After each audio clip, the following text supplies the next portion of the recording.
할렐루야. 오늘 또 하나님의 은혜와 평강이 여러분 가운데 함께하기를 축복합니다.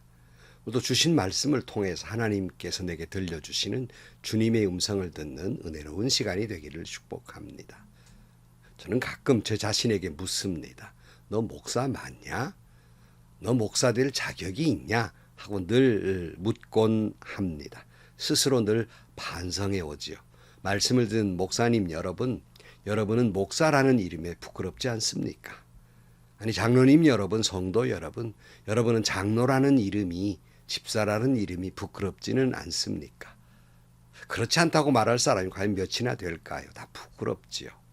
그럼에도 불구하고 우리가 그 사명의 길을 잘 가는 것은 내가 부끄럽지만 자격이 없지만 주의 성령께서 나를 이끌어 가실 것을 믿고 그 사명 가운데 사는 것이 아니겠습니까?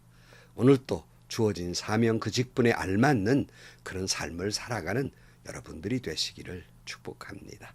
오늘 아침 하나님께서 우리에게 허락해 주신 말씀은 사도행전 22장 30절에서 23장 11절 말씀입니다. 이튿날 천부장은 무슨 일로 유대 사람들이 바울을 고소하는지 그 진상을 알아보려고 하였다. 그래서 그는 바울의 결박을 풀어주고 명령을 내려서 대제사장들과 온 의회를 모이게 하였다. 그리고 그는 바울을 데리고 내려가서 그들 앞에 세웠다. 바울이 의원들을 주목하고 말하였다. 동포 여러분, 나는 이날까지 하나님 앞에서 오로지 바른 양심을 가지고 살아왔습니다. 이 말을 듣고 대제사장 아나니아가 곁에 서 있는 사람들에게 바울의 입을 치라고 명령하였다. 그러자 바울이 그에게 말하였다. 회칠한 벽이여, 하나님께서 당신을 치실 것이요. 당신이 율법대로 나를 재판한다 거기에 앉아 있으면서 도리어 율법을 거슬러서 나를 치라고 명령하시오. 곁에 서 있는 사람들이 말하였다. 그대가 하나님의 대제사장을 모욕하오? 바울이 말하였다. 동포 여러분, 나는 그가 대제사장인 줄 몰랐소. 성에 기록하기를 너의 백성의 지도자를 욕하지 말라고 하였소. 그런데 바울이 그들의 한 부분은 사두개파 사람이요 한 부분은 바리새파 사람인 것을 알고서 의회에서 큰 소리로 말하였다. 동포 여러분, 나는 바리새파 사람이요 바리새파 사람의 아들입니다. 나는 지금 죽은 사람들이 부활할 것이라는 소망 때문에 재판을 받고 있습니다. 바울이 이렇게 말하니 바리새파 사람과 사두개파 사람 사이에 다툼이 생겨서 회중이 나뉘었다. 사두개파 사람은 부활도 천사도 영도 없다고 하는데 바리새파 사람은 그것을 다 인정하기 때문이다. 그래서 큰 소동이 일어났다. 바리새파 사람 편에서 율법학자 몇 사람이 일어나서 바울 편을 들어서 말하였다. 우리는 이 사람에게 조금도 잘못을 찾을 수 없습니다. 만일 영이나 천사가 그에게 말하여 주었으면 어찌하겠습니까?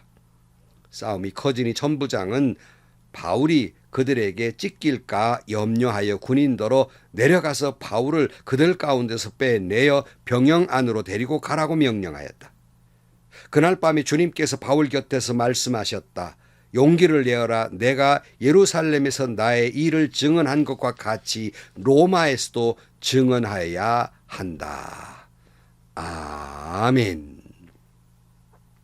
고난이 있을 것이라는 걸 뻔히 알면서 사도 바울이 예루살렘을 가서 사명을 다하기에 애씁니다. 이미 예언하신 대로 아시아에서 온 유대인들이 군중을 선동해서 바울을 죽이려고 하고 천부장은 그를 군용으로 잡아들여서 그 위기를 모면하게 합니다. 바울은 그 위기 상황 속에서 복음을 외칩니다. 그러자 사도 바울은 도대체 어떻게 된 일인지 사내들인 공의회를 열게 됩니다. 30절 말씀에 보면 이튿날 천부장은 무슨 일로 유대 사람이 바울을 고소하는지 그 진상을 알아보려고 하였다. 그래서 그는 바울의 결박을 풀어주고 명령을 내려서 대제사장들과 온 의회를 모이게 하였다. 그리고 그는 바울을 데리고 내려가서 그들 앞에 세웠다. 바울이 의회원들을 주목하고 말하였다. 동포 여러분, 나는 이날까지 하나님 앞에서 오로지 바른 양심을 가지고 살아왔습니다. 이 바울의 이 말은 참 부럽기도 하고 정말 사모하는 말씀 가운데 하나입니다. 하나님 앞에서 오로지 바른 양심을 가지고 살아왔다. 저 역시도 하나님 앞에서 오로지 하나님이 주신 그 바른 양심으로 살려고, 하나님 앞에 부끄럽지 않는 삶을 살려고 소원하며 살아왔습니다. 그렇다고 해서 제가 그렇게 하나님 앞에 죄 없이 살아왔다든가 그런 말은 결코 아닙니다. 그러나 적어도 제가 하나님의 말씀대로 살려고, 하나님이 내게 주신 양심에 따라 살려고 몸부림쳐 왔다는 것입니다. 최선을 다해서 나름대로 힘쓰고 애쓰며 살아왔습니다. 인간의 성품 가운데 하나님과 가장 유사한 성품이 있다면 그것은 양심이라고 합니다. 이 양심은 하나님이 주신 마음이기 때문입니다. 사랑하는 성도 여러분, 하나님 앞에서 하나님 주신 마음으로 부끄럽지 않게 살아가기를 축복합니다. 그렇다고 해서 완벽하게 살아가려는 말은 아니에요. 인간이기 때문에 여전히 죄인이죠. 아무리 몸부림치고 애써도 여전히 하나님 앞에서 부끄러운 일들이 많지만 적어도 우리는 죽을 만큼이라도 그렇게 살려고 몸부림치며 살아야 한다는 것이에요. 그런 과정 속에서 성숙이 있고 변화가 있고 감격이 있고 보람이 있고 은혜가 있고 살아갈 가치가 있어지게 되는 것이에요. 사도 바울은 왜 갑자기 이 말을 하고 있는 것입니까?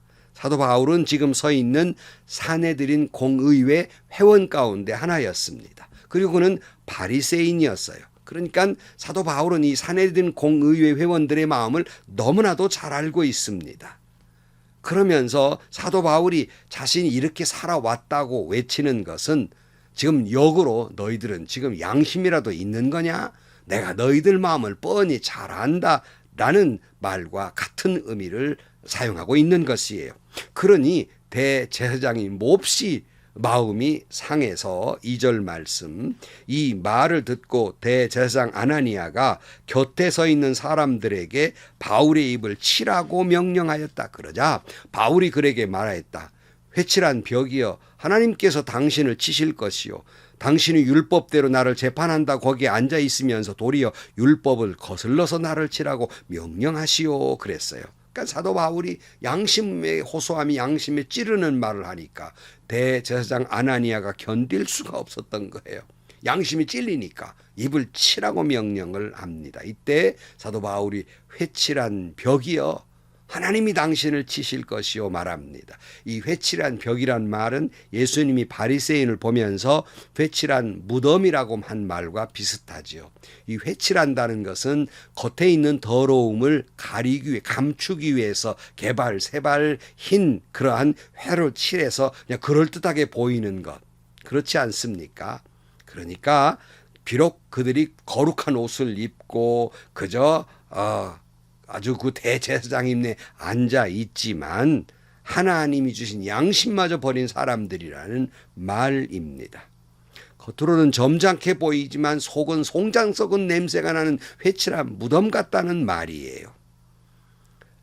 아직 사도 바울을 제대로 신문도 하지 않고 죄목도 없는데 그저 입을 치라는 건 율법을 어긴 거예요. 죄 몫이 없는 사람들을 치는 건 그건 율법을 어긴 거예요. 그러니까 율법을 위해서 율법으로 재판한다는 사람이 율법을 어기고 있다는 말이에요. 얼마나 이 모순된 거예요.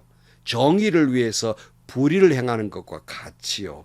믿음을 말하면서 믿음 때문에 불신앙을 갖는 것과 같지요. 하나님을 사랑한다고 하면서 그 사랑 때문에 사람을 미워하고 정죄하는 것과 같지요.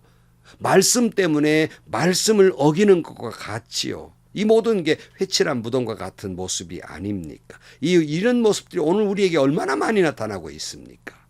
4절 말씀, 곁에 서 있는 사람들이 말하였다. 그대가 하나님의 대제사장을 모욕하고 바울이 말하였다. 동포 여러분, 나는 그가 대제사장인 줄 몰랐어. 성경에 기록하기를 너의 백성의 지도자를 욕하지 말라고 하였소. 사람들이 지금 사람 보고 얘기하시오. 대제사장을 당신이 감히 그렇게 말하오. 그러니까 사도 바울이 나 그가 대제사장인 줄 몰랐습니다 라고 말해요. 네, 여러분, 사도 바울은 산헤드린 공의회 회원이었고 바리새인이었어요. 어찌 대제사장을 몰라볼 수가 있겠습니까? 대제사장의 의복이 달랐을 수도 있지 않아요.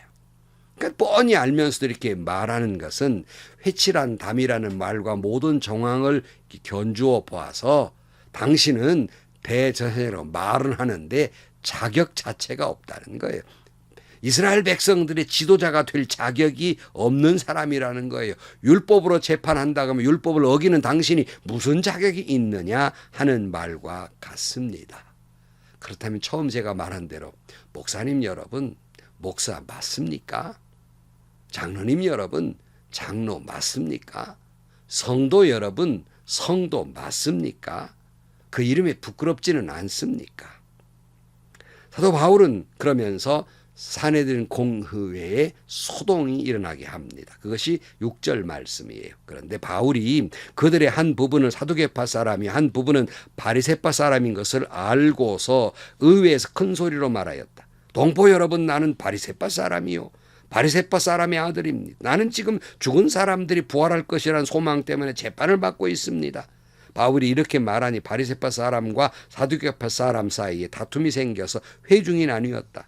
사두개파 사람은 부활도 천사도 영도 없다고 하는데 바리새파 사람은 그것을 다 인정하기 때문이다. 사도 바울이 가만히 보니까 거기에 보니까 사두개파 사람도 있고 바리새파 사람들도 있거든요. 이 자중질환이 일어나게 만드는데 어떻게 했냐면 자기는 바리새파 사람이요 하고 외치게 됩니다. 그러니까 자신은 지금 부활을 전한다고 한 것 때문에 지금 내가 재판을 받고 있어 그랬어요. 그러니까 바리새파 사람들이 사두개파 사람을 의심하게 만들게 됩니다. 여러분, 이 두 바리새파 사람과 사두개파 사람은 평소에 사이가 좋질 않아요. 사두개파 사람은 바리새파 사람의 반대 입장에 있거든요. 예컨대 바리새파 사람들은 엄격한 율법주의자고 민족주의자들입니다. 그러나 여기에 반대하는 바리새파 사람들은 현실주의자들이에요. 그러니까 바리새파 사람들은 부활도 믿고 천사도 믿고 영이 있다는 걸 믿는데 현실주의자인 사두개파 사람들은 그걸 믿지 않아요. 그리고는 현실적인 사람들이기 때문에 로마 정부에 아부하고 동조하면서 많이 세속화돼 있고 그리고 권력과 부를 누리고 있는 사람들이었기 때문에 이 두 파는 앙숙일 수밖에 없습니다. 그러니까 이런 부활의 이슈를 꺼내는 것은 바리새파 사람과 사두개파 사람에게 서로 자중질환이 일어나게 만든 것입니다. 얼마나 소란스러워졌겠어요. 그러니까 혹시라도 바울이 다칠까 봐 다시 사도 바울을 군형으로 끌어들입니다. 9절 말씀. 그래서 큰 소동이 일어났다. 바리새파 사람 편에서 율법학자 몇 사람이 일어나서 바울 편에 들어서 말하였다. 우리는 이 사람에게서 조금도 잘못을 찾을 수 없습니다. 만일 영이나 천사가 그에게 말하여 주었으면 어찌하겠습니까? 싸움이 커지니 천부장은 바울이 그들에게 찢길까 염려하여 군인더러 내려가서 바울을 그들 가운데서 빼내어 병영 안으로 데리고 가라고 명령하였다. 그날 밤에 주님이 사도 바울에게 찾아가서 말씀을 하세요. 11절 말씀. 그날 밤에 주님께서 바울 곁에서 말씀하셨다. 용기를 내어라. 내가 예루살렘에서 나의 일을 증언한 것 같이 로마에서도 증언해야 한다. 그랬어요.